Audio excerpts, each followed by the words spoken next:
was literally 2 years ago. I thought it was longer. Somehow time seems to have moved so quickly. But it was this very same hotel. Went to the very same restaurant the night before. I don't think it was the same bed, but the major difference was I didn't wake up thinking that my slot was actually in the afternoon, which is what I did this morning. So speaking with Wolfgang from Swiss Re, he's like, yeah, you're up first. I said, what? WTF? Okay. So I ran down, but fortunately I did stay up until 2 working on this. Presentation is a premiere. I haven't given this presentation before.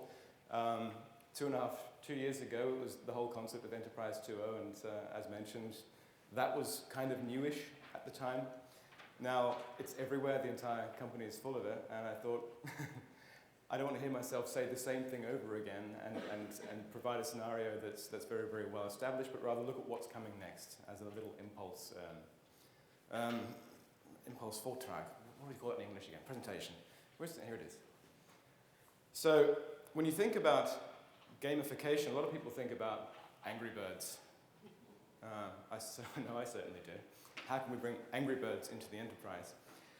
The important thing is not so much the games itself. Gamification is about game dynamics and the psychology of gaming and bringing that into the working processes of a company. When you think about how your colleagues and how you work in your company, just picture it for a couple of seconds now, what people's faces look like when they're sitting in front of their computers doing their travel expense reports, etc. And then have a look at these faces here. Oh, that's my Twitter account, Rogue Duck. This is a girl who's playing a game and is very, very much into the game and is at that moment of fiero, personal triumph. She's about to achieve what she's aiming to achieve. We have another gentleman here whose tongue is conspicuously sticking out because his fine motor skills are obviously very tightly connected to his tongue, which we often see, and is also very much enjoying himself. I don't think he's working on an Excel sheet. This guy is certainly not, unless he just won the lotto. This young gentleman here is probably on the verge of an epic moment, perhaps playing World of Warcraft, I don't know, but definitely I know I've seen this on my face a few times as a teenager growing up playing Heroes Quest. Very, very wonderful game from Sierra. This guy, I don't know, but he's certainly in some kind of moment there, intense, focused. The focus is always there with games. This guy could actually be doing his travel expense report, but with a passion. And this young lady, it's up to you. I don't know, but she's certainly enjoying it. So, one thing that this brings is, among gamers, the gamer community has a sense of urgent optimism. So the urgency that we have in the business is there, but there's also an optimistic sense of, yes, we can. And no, it wasn't Obama, it was Bob the Builder who first said that. What it also brings is that gamers have a strong sense of social fabric. About 80% of gamers are playing social games. 1% play the killer shooter kind of games. There's also different gaming types. But the vast majority enjoy the company of others, whether it's through TeamSpeak, World of Warcraft, etc., collectively solving problems. It's also a sense of blissful productivity. How often are you blissfully productive in your work? You certainly don't look forward to it in the way that you might look forward to playing a game, whether it's Farmville or World of Warcraft, or Second Life's kind of out the picture a bit now. And a sense of epic meaning. A game has a meaning, bless you. Game has a meaning to the gamer. Work seldom does. There's often a disconnect between what I'm doing and why I'm doing it and what it means to my life. So these are 4 points. It's from Jane McGonigal, who's kind of a pioneer in the field of game design and speaking about gamification. Gamification is the use of game design techniques and mechanics to solve problems and engage audiences. Do any of you remember the game Moorhuhn? Yeah. It was a German game. It was shooting Scottish grouse, chickens. And there were companies at the time that were actually quite ahead of the curve that allowed their employees to spend half an hour to 45 minutes a day, instead of having a cigarette break, as some do, shooting chickens to relieve stress and just get it all out, and then they became more productive afterwards. Angry Birds is far better, but that was still good. It strives to encourage users to engage in desired behaviors in connection with non-game applications. So that's essentially what it means. Some common reactions to gamification are, of course, some German colleagues from SAP as well. I don't need to waste my time on fun stuff. I have to do serious work. You probably hear this with social media as well, because the same arguments were used 2 or 3 years ago with social media at SAP. Now it's like, okay, it's, there's too many platforms now, but this argument at least doesn't come up so often. You can see the grammar as well. Do we make now a shooting game out of invoicing? Yes, we should. Invoicing, a shooting game, that'd be great. This is just exploiting employees. No one's going to do that just for points. Well, you may have heard the term psychic reputation, which is what drives the internet. It's what has driven Wikipedia. It's what drives the entire open source movement. It's what's driven the development of Linux. And actually, most activity around the world is based on psychic income, which is points. So, Farmville. I don't play that. Who's playing that anyways? About 80 million people are playing Farmville. I don't play it either. I don't understand the thrill of having virtual sheep, but okay, I was born in New Zealand. I could potentially understand the thrill of virtual sheep, but I still don't. Thing is, gaming is nature. You may have seen this picture, Discovery Channel, I'm not sure. In any case, it's very, very famous. It was taken by a German photographer a few years back, and it was a premiere at the time. This polar bear is hungry. He weighs about 600 kilos, and he hasn't eaten for about 4 months. And I think he's thinking hot dog at this point. The funny thing is, though, although the bear is clearly in a pouncing, so is displaying pouncing body language and wants to kill, the dogs are showing playful behavior. They want to play. And what happens is that the bear suddenly changes completely, snaps out of his bloodlust, and says, hey, yeah, play is much better than food. And they start playing, and it continues on, and they end up very, very cute. And then if I don't know how to play this, if I can just show you, how do I actually play that? Ah, there we go.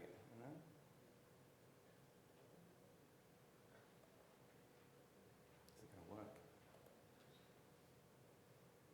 It doesn't want to work. Oh well.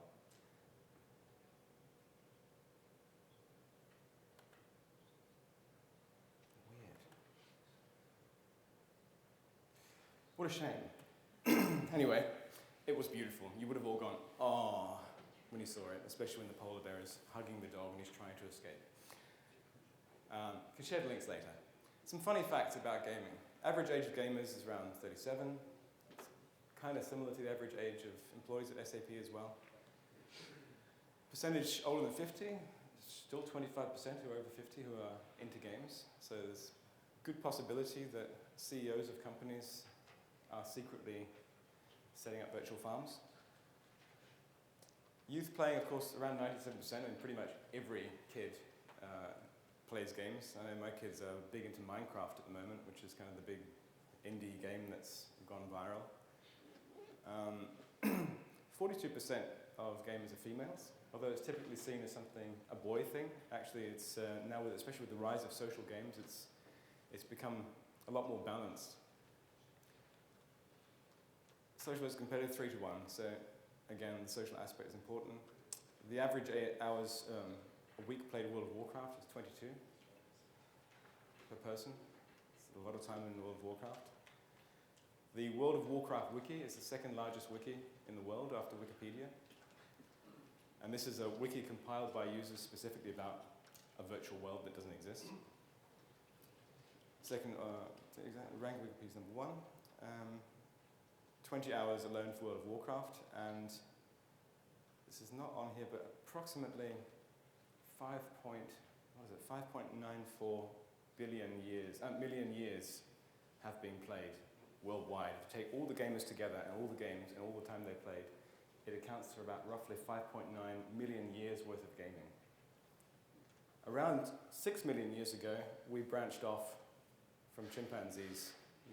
Chimpanzees and humans about 6 million years ago shared a common ancestor, so that's kind of interesting. There we go, 5.93. Drive, and again, this is not going to work, is it? Does anyone have an idea of how to make a video play here?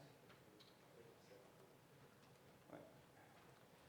Ah, there we go. I actually wanted to... Is there sound here?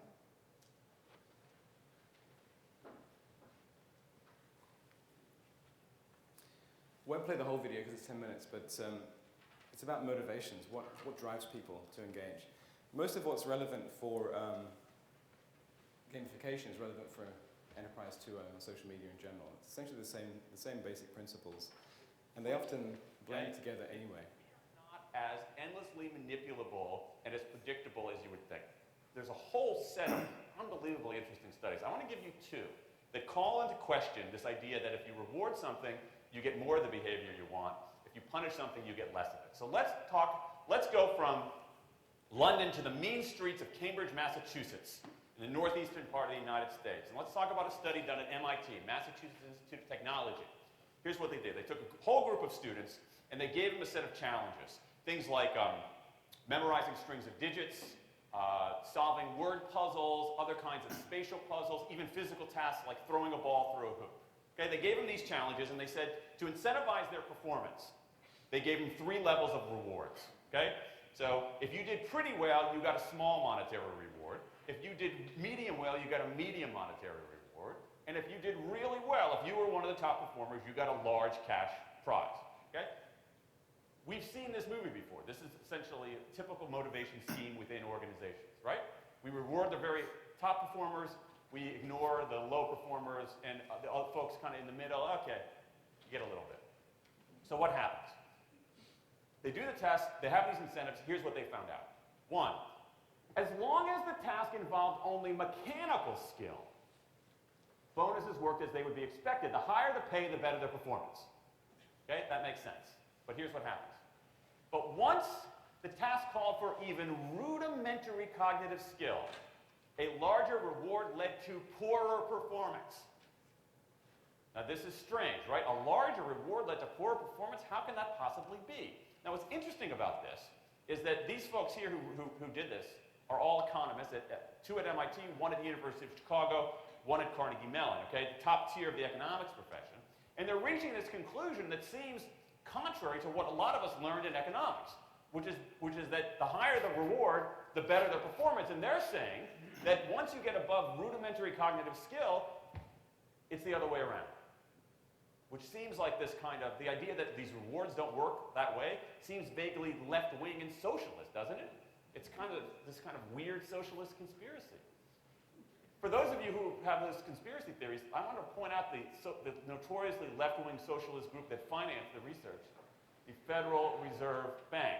So this is the mainstream of the mainstream coming to a conclusion that's quite surprising. It seems to defy the laws of behavioral physics. So this is strange, a strange finding. So what do? They say, this is freaky. Let's go test it somewhere else. Maybe that $50 or $60 prize isn't sufficiently motivating for an MIT student, right? So let's go to a place where $50 is actually more significant relatively, right? So let's take the experiment. We're going to go to Madurai, India, rural India, where $50, $60, whatever the number was, is actually a significant sum of money. So they replicated the experiment in India roughly as follows. Small rewards, the equivalent of 2 weeks' salary. Small performance, low performance, 2 weeks' salary. Medium performance, about a month's salary. High performance, about 2 months' salary. Okay, so those are real good incentives. Okay, so you're going to get a different result here. Well, what happened though was that the people offered the medium reward did no better than the people offered the small reward. But this time around, the people offered the top reward. They did worst of all. Higher incentives led to worse performance. What's interesting about this is that it actually isn't all that anomalous. This has been replicated over and over and over again by psychologists, by some extent by sociologists, and by economists, over and over and over again. For simple, straightforward tasks, those kinds of incentives, if you do this, then you get that, they're great. For tasks that are algorithmic, set of rules where you have to just follow along and get a right answer, if-then rewards, carrots and sticks, outstanding. But when the task gets more complicated, when it requires some conceptual creative thinking, those kinds of motivators demonstrably don't work. Fact. So it's a great presentation. It's definitely well worth watching. Daniel Pink. What he's essentially saying is the no cash value. Another acronym that can be used to describe this is from another gamification expert guru. Actually, 2 years ago everyone was a social media guru, and now we're all gamification gurus. Of course, we're only barely scratching the surface, but the no cash value works out, at least has a nice acronym called SAPS. It's easy to remember. It's the order of importance for not only gamers, but for motivating people in general. And it follows on nicely from Daniel Pink's talk as well. So status is the first most important. Access, then power, and then at the end, the money, the stuff. This basically comes down to, keep the cheese bath on, I have status now. Status is standing, psychic reputation, etc. This is precisely what people actually aim to achieve at the end within their communities, within the gaming communities, through leaderboards, etc., is a certain degree of status. You want people to respect your work. You want people to regard you as an expert. And that's far more important long-term than if you're getting the big money, but no one sees what you're doing or recognizes anything at all. Access, of course, is you then, typically if you have status, you normally have access as well. You have access to executives, you have access to resources, you have special secret access to a community or whatever else. You have access. Power is the ability to exert influence, so you're empowered through this. And then, of course, stuff really is, if you're earning enough to not worry about money, it's really very, very, very secondary or tertiary. The grass is greener. This is a large list, but it's a nice comparison between work dynamics and game dynamics, and why games are so much more attractive, and why we need to consider the use of games a lot more moving forward, or at least game dynamics. So, at work, the tasks are often repetitive and dull, and in games, they seldom are. They're repetitive, but they're fun. Feedback. We all know about performance feedback reviews, etc., that happen at most biannually. Within a game, you're getting constant feedback. You constantly know where you are. It's like in the beginning of the internet, when it took half an hour for an internet page to load. It was the advent of the status bar that reduced frustration massively. So the people were prepared to wait for a page to load up to 70% longer than those who didn't have a status bar, simply through the perception, the power of, I can see the feedback, I'm getting feedback on where we are. Goals are clear in a game, at least in a good game, and at work they seldom are. I mean, especially in the area of enterprise 2.0, social media, etc. The objectives are the things we often forget. The post methodology of the people, objective, strategy, technology. We often forget the objectives. Like, well, what are we tying our social media efforts to? In a game, it's clear what your objectives are. You have a very, very clear objective from the beginning. The game is based around that. At work, seldom is.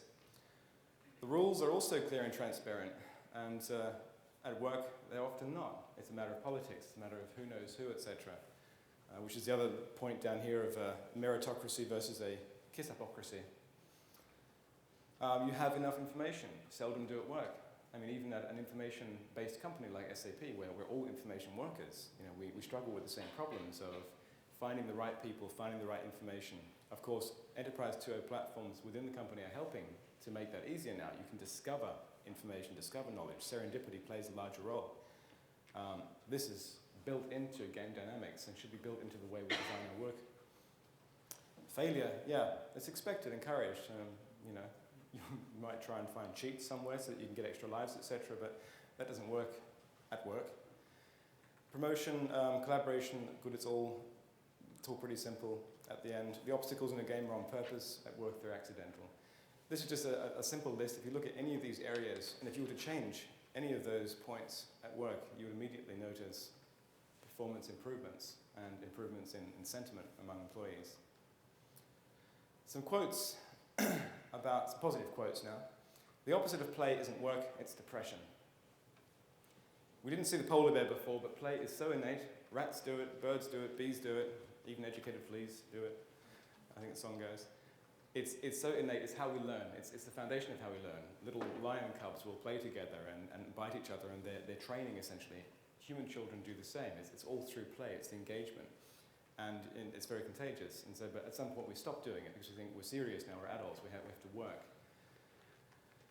Fun is just another word for learning. Exactly that point.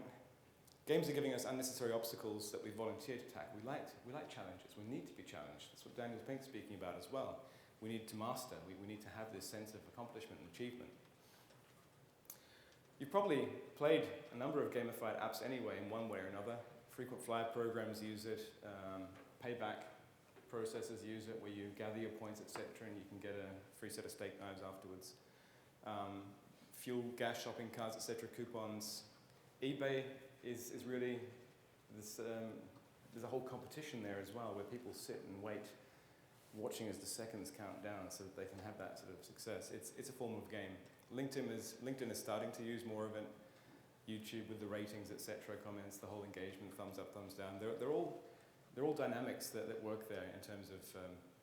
Am I taking too long? Oh, seriously? God. All right. I've put too many slides into this. So the enterprise gaming market is increasing. We're at the cusp of what's going to be a massive trend moving forward, but perhaps by 2015. Positive psychology, PERMA, these are, again, it's the same basic principle as before. If you follow these principles also with your social media activities, it's going to lead to massive changes. And cultures can be changed, but it's a slow process, an organic process. Keeping the flow and the balance, intrinsic values versus extrinsic rewards. The rewards are the badges, etc. The intrinsic values are, of course, what really counts for you as a human being. Some game mechanics. These are, the center one here is from the SAP Community Network, which has been using leaderboards and badges for quite a long time. It's one of the most common forms and easiest forms, but of course you still have to tie it to clear objectives and to that sense of mastery. Won't read those, but you can read those as reference later on, the game dynamics. 7 core concepts of smart games. Just let you read those. Okay. Rookie, regular, master. This is the process that people want to follow.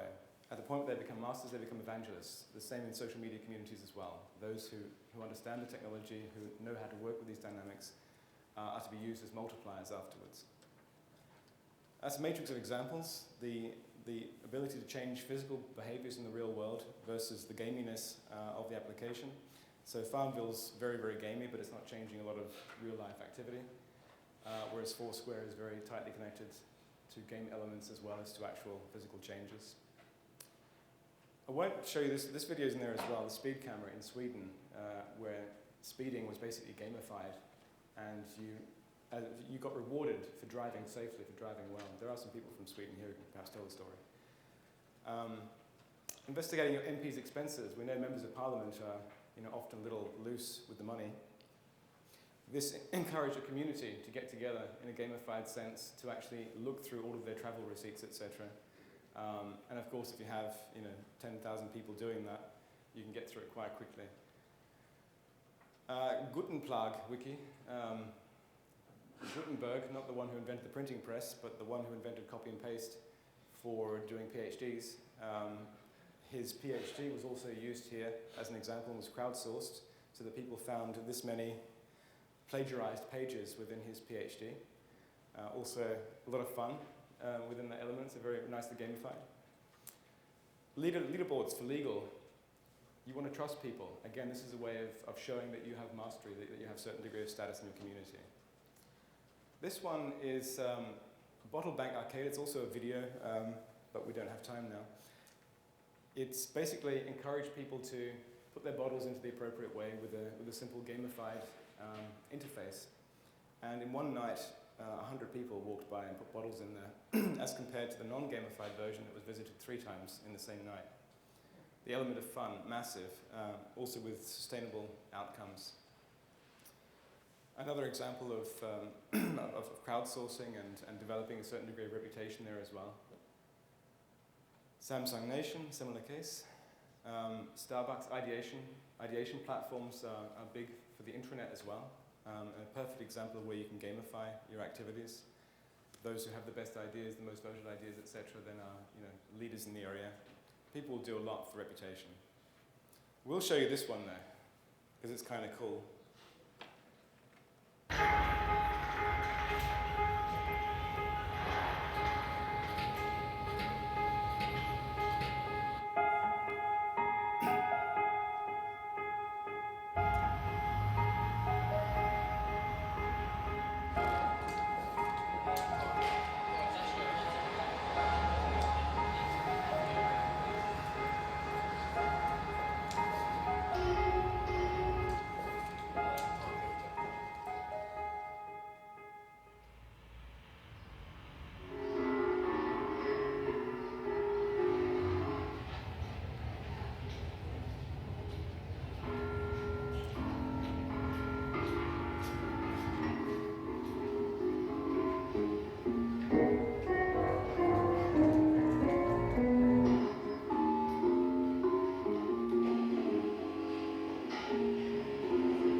So fun, it goes without saying, but it also has serious repercussions. Folded, beautiful example of scientists crowdsourcing and gamifying the problem of folding proteins for medical research.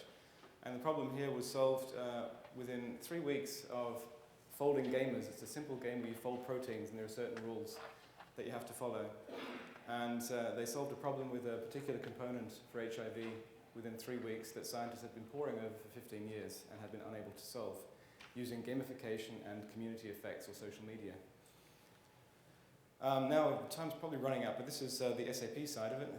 The SAP Community Network has around 2 million members. I think it's the second largest and most successful B2B network in the world. And it's, from the very beginning, has been quite fully gamified with the whole mentor system, etc. We now have applications that we're playing around with for doing travel expenses, making it fun, flicking them in there, how much can you save, etc. You can have leaderboards in that respect as well. This is for the SAP Arena, based in Mannheim. Again, there are games, people who are sports experts, etc., get together and talk about what's going on there. Vampire Hunters was for seeking out energy vampires. So it's a part of the sustainability program. It's a mobile application. And you can find where devices are chewing up energy. And then based on the number that you find, you get points, etc., and go up in leaderboards here as well. In a similar case, the Bike at Work initiative, how many kilometers you've biked to work, etc., how that reduces your carbon footprint, and again, you have members and leaders in this area.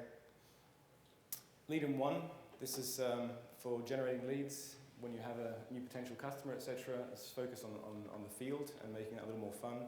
You can golf your ball into the various account executives' golf holes there. Within the intranet, we have also introduced badges, somewhat frivolous, but also within we use a Jive platform there for our entire community. We're now starting to gamify the intranet as well. Obviously, it's easier with external stuff, but the same principles apply. And again, we have an entire gamification site where people get together and discuss the topics, what's going on in the enterprise. This is our portal landing page, our internet landing page. The central piece here is the SAP News platform. This is what I talked about over 2 years ago. It's now long since been a standard element. It's being expanded, but we're introducing gamification into this platform as well. There's Jane McGonigal, she spoke at TechEd. These are games that have been brought into our news platform. They're really games. They're not specifically gamified business processes as such, but actually games, but they still have a learning effect. So when you get a certain number of points, you get certain information about SAP, quick facts, etc. Mystic Maze is another one. And the number of players is going up as well. 1,370 here, 1,800 here for SAP Run. Very simple little flash games that are embedded into the news platform. And then this one is the most recent with 2,500 players. So the number of players is going up. They're short games. They're really there with a kind of Morven approach to allow people to break out a bit of the monotony and also learn something at the same time. You need a holistic strategy. I'm almost done. When approaching gamification, as you do for social media in general, you need to have an approach that's fully connected to the developers' tools that you're using within your company, any communications platforms, social media aspect, the business applications that you're using. It's processes behind it again. It's all about cultural change, it's change management. Fundamentally, everything we do in the social media space and in the gaming space and anything to do with human beings interacting in some way is ultimately a communications goal. And ultimately is about changing your corporate culture. If your culture is already like this, then you wouldn't need to be here. So what you're essentially going to try and do is to gradually change and evolve the culture through changing the environment that you work in. These are some of the experts that you can look up. Some good books have been written. Again, I say experts tentatively because the field is quite new. Edutainment has been around for a long time, in the same way that social media has been around since ancient times. Many people claim to be experts. Gamification for the business has not been around long enough for there to be any true experts, but there are certainly people that have been looking into it for a lot longer than most of us, and these are some of them. These are some of the platforms that you might want to consider looking at if you are going to implement game tactics, mechanics into your company at some point. And if you're starting with an intranet, a social intranet, you might want to already begin looking at the gamification elements from the beginning. so that you'll be ahead of the curve and you implement everything at once without having to come back and ask permission a second time. Yeah, for more information, there's a very good website from my colleague Mario Herger, who's one of the leaders in the space at SAP. He's based in Palo Alto. That's me.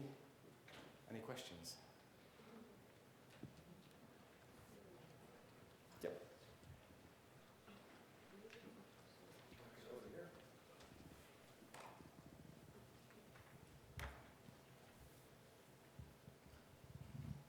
Hello.